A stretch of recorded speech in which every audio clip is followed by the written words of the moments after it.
Everyone, आप सभी का स्वागत है मेरे यूट्यूब चैनल इम्पैक्टिंग ज्ञान में। आज हम करेंगे एनसीटी बेस एसएसटी के कुछ इंपॉर्टेंट क्वेश्चन। हमारा पहला क्वेश्चन है जो पर्वत है, पर्वत क्या होता है।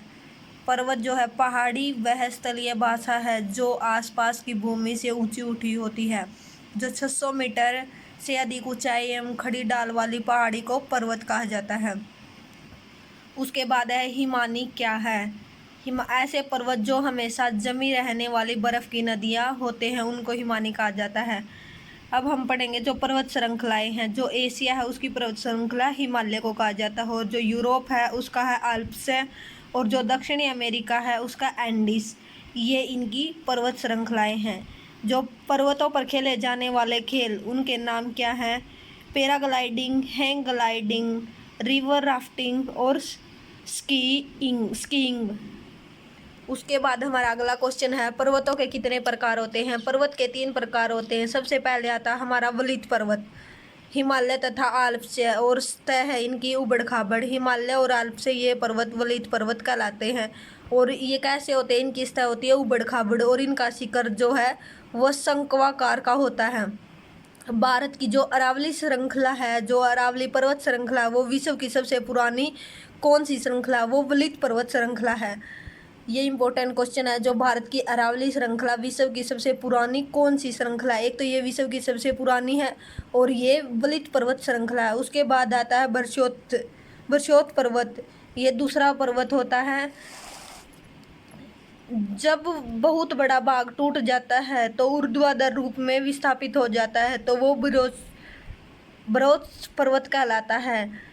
इसका उदाहरण दिया जा सकता है जैसे यूरोप की ईरान घाटी और वाजसे पर्वत, ये जो है ब्रोंज पर्वत के उदाहरण हैं। इसके बाद तीसरा पर्वत है ज्वालामुखी पर्वत। जो पर्वत ज्वालामुखी क्रियाओं से बनते हैं, उदाहरण के लिए अफ्रीका का माउंट किलिमंजारो, जापान का फ्यूजियमा ये ज्वालामुखी पर्वत है। जो ज्वालामुखी होता है, जो आग निकालने वाला होता है, वे ऐसे पर्वत होते हैं ज्वालामुखी पर्वत।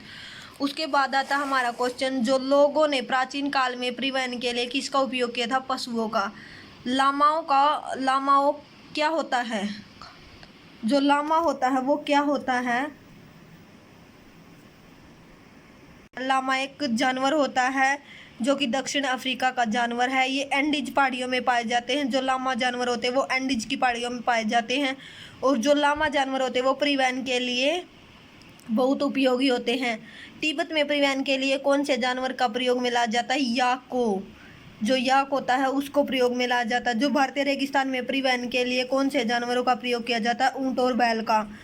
जो भारतीय पहाड़ियों में परिवहन के लिए कौन से जानवरों का प्रयोग किया जाता है। खच्चर और गधों का प्रयोग किया जाता है भारतीय पहाड़ियों में। उसके बाद है परिवहन के 4 मुख्य साधन कौन कौन से हैं। सड़क मार्ग, रेल मार्ग, जल मार्ग और वायु मार्ग। भारत में राष्ट्रीय एवं राज्य राजमार्ग। जो स्वर्ण चतुर्भुजीय महामार्ग क्या है। ये एक योजना थी जो अटल बिहारी स्वर्ण चतुर्भुजीय महामार्ग क्या, ये एक योजना थी जो अटल बिहारी वाजपेयी के काल में चलाई गई थी। इसमें 4 राज्यों को जोड़ा गया था, जैसे दिल्ली, मुंबई, चेन्नई और कोलकाता। इसके बाद हम कुछ इंपॉर्टेंट अनुच्छेद के बारे में जानेंगे, जैसे अनुच्छेद 17। अनुच्छेद 17 में अस्पृश्य और छुआछूत, जो छुआछूत होता है उसको समाप्त किया गया है। अनुच्छेद 15 में, आर्टिकल 15 अनुच्छेद 15 में भारत के किसी भी नागरिक के साथ धर्म, नस्ल, जाति या जन्मजात के आधार पर कोई भेदभाव नहीं किया, ये बताया गया है। अनुच्छेद 21 में बताया गया जीवन का अधिकार है, भोजन का अधिकार है, शुद्ध पानी और हवा का अधिकार। अनुच्छेद 22 में बताया गया जो अपराधी व्यक्ति होते हैं उनको वकील के जरिए बचाव का अधिकार दिया जाता है। जब कोई भी व्यक्ति जो अपराध कर देता है तो उनको वकील करने की अनुमति होती है, और वकील के जरिए वो अपने बचाव कर सकते हैं। उसके बाद है 39 अनुच्छेद। जो वकील मुहैया कराने की जिम्मेवारी है वो राज्य सरकार के पास होती है। ये 39 अनुच्छेद में बताया गया जो गरीब लोग होते हैं जो वकील नहीं कर सकते, ऐसा काम, इनका काम जो है राज्य सरकार करती है। Thank you all of you. आप सभी को ये वीडियो कैसी लगी, लाइक शेयर कमेंट करिए और चैनल को सब्सक्राइब। Thank you.